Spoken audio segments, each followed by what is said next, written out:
the armor of invisibility, how to become unreadable to your enemies. Every time you react, you hand someone a map of your fears, your triggers, your wants, your limits, and most people hand out this map constantly, in their facial expressions, in the speed of their responses, in the things they choose to defend, in the things they rush to explain. They think they're communicating. They're actually being catalogued. Because here's something the world's most dangerous strategists have always understood. Something that never made it into the personal development books, the leadership courses, or the motivational speeches. The person who can be read can be controlled, and the person who cannot be read cannot be touched. Today, I want to show you what that actually means. Not as a trick, not as a performance, as a form of psychological architecture, something you build from the inside that changes how you move through the world permanently. It's called the armor of invisibility, and it has nothing to do with hiding. Let me tell you about a man named Talleyrand. Charles Maurice de Talleyrand-Périgord was a French diplomat who survived and thrived through the French Revolution, the Reign of Terror, Napoleon's Empire, the Restoration, and the July Monarchy. 5 entirely different governments, each one consuming or destroying nearly everyone who served the previous regime. How did he survive them all? Napoleon himself once said he could never tell what Talleyrand was thinking. His face was a mask. His words were always slightly more and less than what they appeared to be. He never reacted to provocation. He never confirmed suspicion. He never revealed whether he was loyal or planning to turn. He was, in the language of power, completely unreadable. And in 5 decades of political upheaval that killed thousands, including kings, generals, and revolutionaries, Talleyrand died peacefully in his own bed at 84. Not because he was the most powerful man in the room, but because no one could ever figure out what he wanted, and what you cannot map, you cannot destroy. Here is the first thing you need to understand about being unreadable. Most people believe it means being quiet, closed off, cold. It doesn't. Silence alone is readable. It broadcasts discomfort, withholding, or hostility, all of which are information your opponent can use.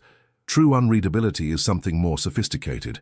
It is the art of giving people just enough to satisfy their need to categorize you, while revealing nothing that actually matters. Webb 42. Robert Greene, in the 48 Laws of Power, described this as concealing your intentions, not by closing up, which creates suspicion, but by appearing open while directing attention elsewhere. Webb 40. You talk, you engage, you even appear transparent, but what people see is a curated surface, interesting enough to satisfy their curiosity, ambiguous enough to yield no leverage. The mask isn't made of silence. It's made of controlled information. And the first step to building it is understanding what you're currently leaking. Because you are leaking, constantly. Every unnecessary explanation you give, leak. Every time you over-justify a decision, leak. Every defensive response to a mild provocation, leak.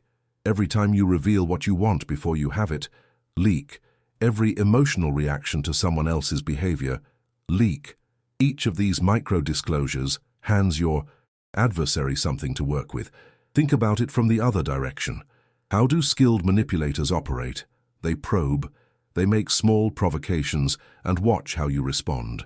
They mention something adjacent to what they want to know, and watch your face, your posture, your hesitation. They're not attacking you, they're mapping you, and most people, completely unaware this is happening, cooperate fully. They react, they explain, they clarify, they defend. And in doing so, they draw the exact map their adversary needed. The Stoics called this understanding the difference between what is within your control and what is not. Webb 47. Your circumstances, not in your control. Other people's behavior, not in your control. Your response, entirely in your control. And your response, held tightly, selectively, deliberately, is your armor. There is a concept in game theory called information asymmetry. It simply means, in any competitive situation, the party with more information holds the advantage. Every time you react emotionally, you reduce information asymmetry in your adversary's favor.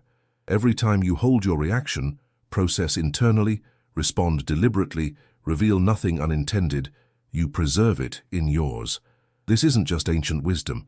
It's the operating principle of every skilled negotiator, every elite intelligence operative, every high-stakes poker player. The professional poker player doesn't just protect their cards, they protect their internal state, their face, their breathing, their timing, all of it disciplined into a surface that tells nothing. Toughness.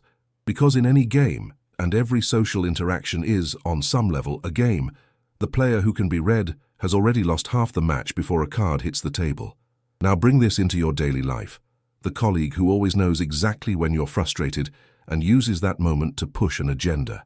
The person in your life who has learned exactly which words destabilize you and deploys them strategically. The adversary who waits for you to reveal what you need and then makes you negotiate for it. All of them are reading you, and they can only do that because you are legible. But let me go somewhere deeper, because the surface of this conversation is strategy, and the root of it is identity. Here's the real question underneath all of this. Why do people react? Not tactically. Why do they fail to control their signals? But psychologically, at the level of the self. The answer is almost always the same.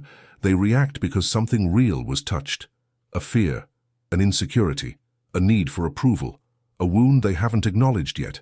Balthazar Gracian, the 17th century Jesuit philosopher who may be the most ruthlessly clear writer who ever put pen to paper on the subject of power, understood this completely.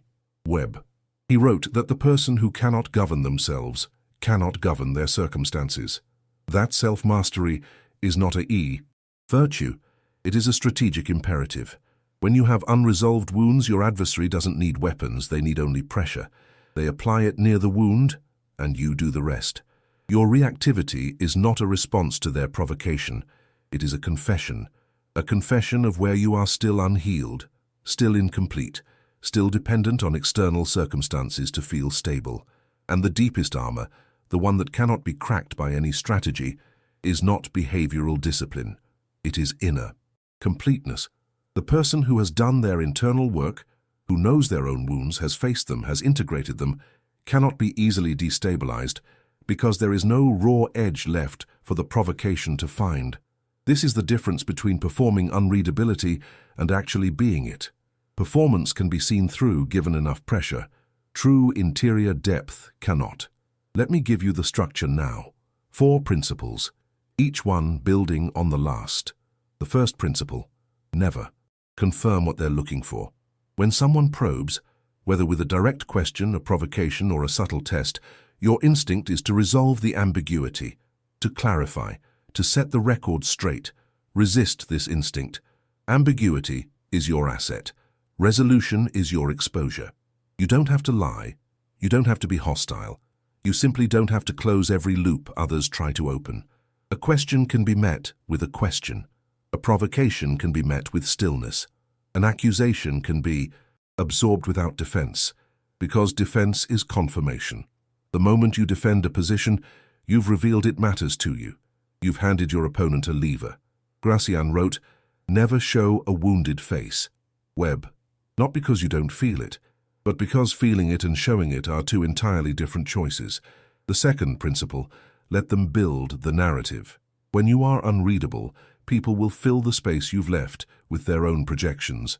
And what they project tells you everything about their own fears, assumptions, and intentions, while revealing nothing about yours. In intelligence work, this is called passive collection. You don't ask questions. You create conditions in which the other party reveals themselves. Let people talk, let them theorize, let them guess what you're thinking, what you want, where you're going. Their guess is data. Your silence is the database.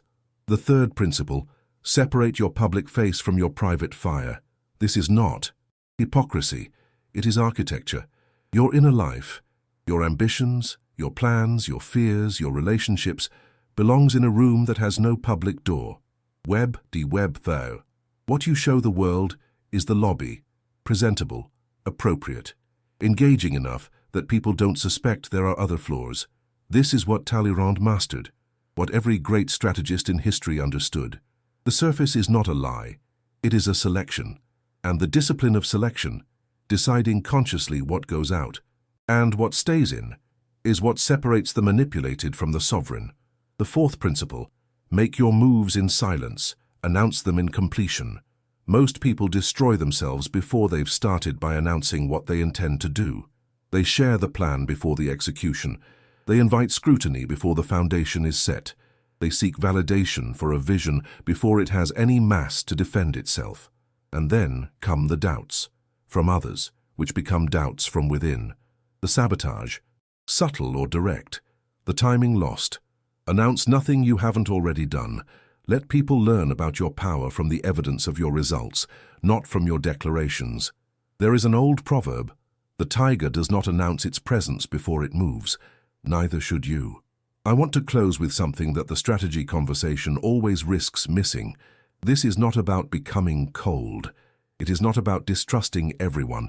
It is not about moving through the world in a state of constant wariness. The armor of invisibility is not a wall between you and the world. It is a filter. It is the difference between being open with people who have earned your depth and being closed to those who would use it against you. Genuine intimacy, genuine connection, genuine collaboration. These require showing yourself. And in the right relationships, in the right contexts, that vulnerability is not weakness. It is the highest form of trust, but the capacity to choose when to be visible and when not to is sovereignty. The person who is always on display, always explaining, always reacting, always available to be read, has no interior, or rather, they have one, but it belongs to whoever is looking. The person who can move through the world with depth, with intention, with a face that is present but not transparent, this person moves differently. They are not paranoid. They are not hostile. They are simply whole. Whole enough not to need to prove themselves. Constantly. Complete enough not to be easily destabilized. Rooted enough that pressure finds no purchase. That is the armor. Not armor against feeling, but against leaking. Not armor against connection, but against exposure to those who have not earned what lives inside you. You are not obligated to be legible to everyone. Your inner life is not a public document. Your wounds, your plans, your fears, your fire, these belong to you until you choose otherwise. And the day you stop handing them out freely to anyone who applies enough pressure, that day everything changes, because you stopped being a target and became a force. Subscribe. The next level of this conversation is coming.